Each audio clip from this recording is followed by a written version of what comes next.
Okay, so we're going to find the derivatives of inverses. So the first thing we're going to do is go ahead and just find the formula for finding the derivative of an inverse. So it tells us if we'll differentiate both sides of this equation below, we can come up with our formula.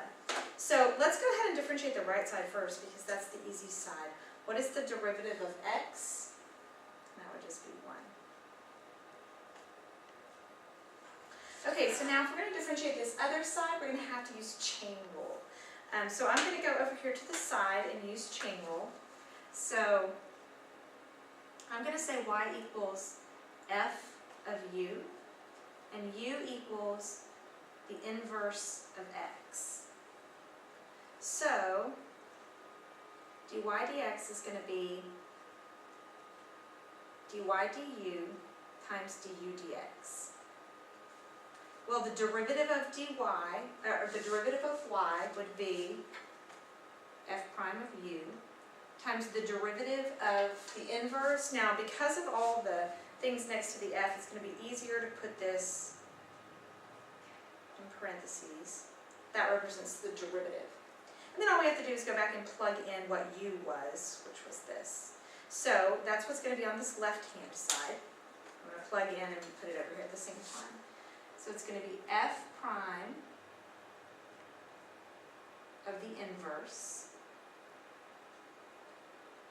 times the derivative of the inverse. Now I am trying to find the formula for the derivative of an inverse. That's what it says at the top. Finding the formula for the derivative of an inverse. Well, that would be this. This piece right here is the derivative of the inverse. So if I can isolate that piece, then I have found the formula. So to isolate the piece, I just divide by f prime of the inverse.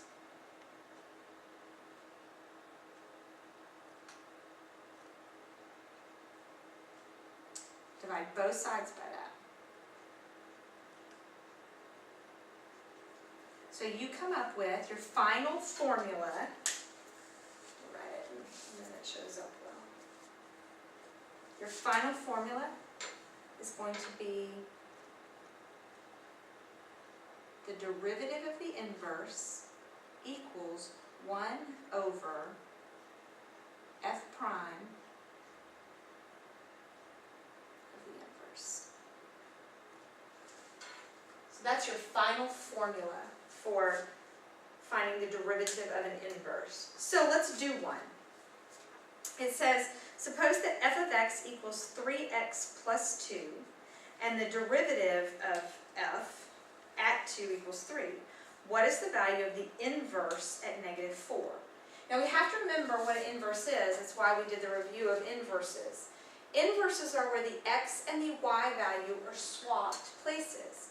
So if this is the x value of the inverse, that makes it the y value of the original, which means I can take this equation and I could say 3x plus 2, instead of saying f of x, let's say equals y. 3x plus 2 equals y instead of f of x. But this is the inverse, and this is the inverse's x value, which means it's this function's y value. So I could say 3x plus 2 equals 4. I'm going to subtract 2 from both sides, because now I can figure out what x is at that spot.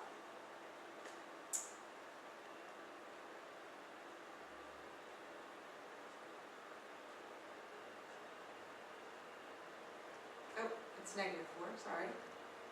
That gives me negative 6, divide by 3, and I get x equals negative 2.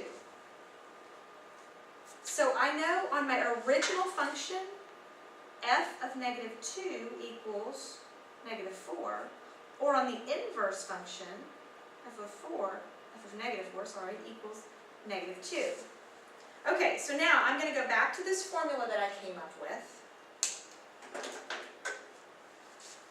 And the formula says that inverse, the derivative of the inverse equals 1 over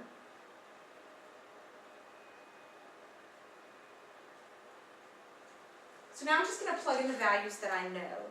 So I am looking for the derivative of the inverse at -4.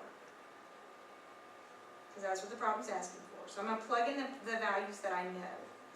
Let's see, I know this inverse value at -4 is -2. Because I found that just a moment ago. So I'm going to plug that in. So I now have 1 over the derivative of -2. Which means 1 over 3. And that's your final answer. Okay, so let's try one with a table. In this case, they've given me this table of values. They've asked me to find the derivative of the inverse at 3. Well, if this is the inverse at 3, that's the x value of the inverse, but that makes it the y value of the original function f. So I'm going to go to my original function f, and the y value, 3, would give me an x value of 1. So if it helps you to write this down, you could say f of 1 equals 3, and the inverse of 3 equals 1. Now, for our formula, remember, our formula says that the derivative of the inverse equals 1 over the derivative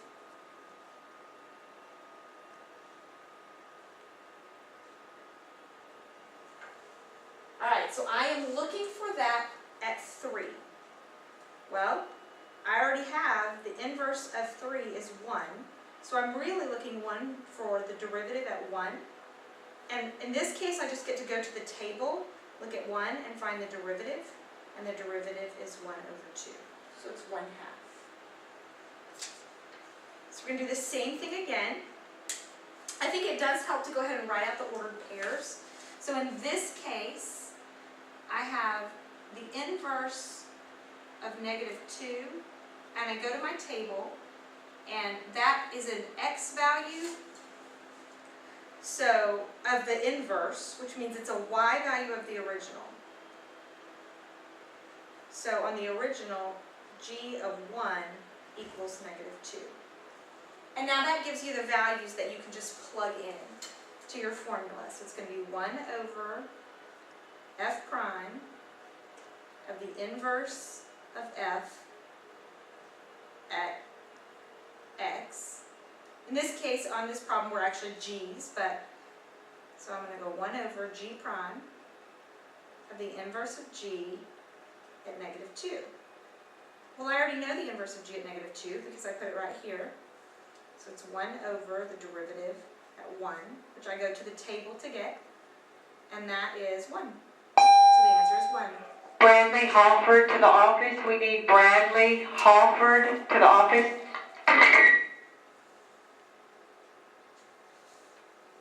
I hope that clears up maybe some of what we did today, and if you have any questions, you can come see me and ask.